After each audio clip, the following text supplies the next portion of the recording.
প্রবল বর্ষায় শান্তির বাজার মহকুমার বিভিন্ন জায়গায় ধস পড়ে রাস্তা বন্ধ হয়ে পড়ে। কোথাও জলস্রোতে রাস্তা ভেঙে দুই ভাগে বিভক্ত হয়ে পড়ে। এতে করে পথ চলতে সহ যানবাহন চালকদের বিভিন্ন জায়গায় যাতায়াত করতে অসুবিধার সম্মুখীন হতে হয়। জরুরিকালীন অবস্থায় ও রাস্তার বেহাল দশার দরুন পড়তে হয় নানান সমস্যায়। ফলে জনস্বার্থে বৃষ্টি কমার পর থেকেই ঝড়ো গতিতে রাস্তা পরিষ্কার করে রাস্তা সারাইয়ের কাজে হাত বাড়িয়ে দিয়েছেন শান্তির বাজার পূর্ত দপ্তর। পূর্ত দপ্তরের এসডিও প্রবীর বরণ দাসে নিজে প্রতিনিয়ত সর্বত্র ছুটে যাচ্ছেন।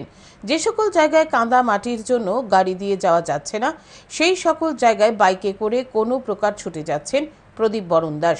সোমবার শান্তির বাজারে নদীর পার্শ্ববর্তী এলাকায় রাস্তা ভেঙে যাওয়ায় তা পরিদর্শন করতে গেলেন প্রবীর বরণ দাস।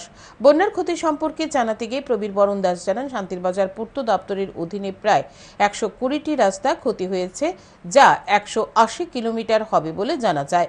আগামী সেপ্টেম্বরের মধ্যে এই সকল কাজ সমাপ্তি করা যাবে বলে আশা ব্যক্ত করেন তিনি জানান, এই বন্যায় পূর্ত দপ্তরের ক্ষতির পরিমাণ হবে প্রায় 80 কোটি টাকার মতো।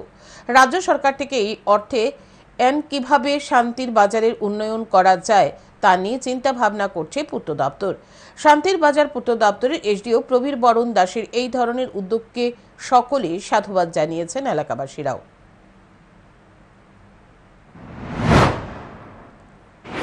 কিন্তু যেই হারে ব্যাপক ক্ষতি হয়েছে এবং যে প্রায় 80 কোটি টাকার মতো আমাদের রাস্তার এস্টিমেটেড প্রায় আমাদের ড্যামেজ হয়েছে, এত টাকা গভর্নমেন্ট থেকে কিভাবে পাওয়া যায়, সেভাবে রাস্তাগুলি ঠিক যে ফান্ড ঠিকভাবে আমরা পেলে তারপর আমরা রিস্টোরেশনের কাজে আমরা হাত দেবো।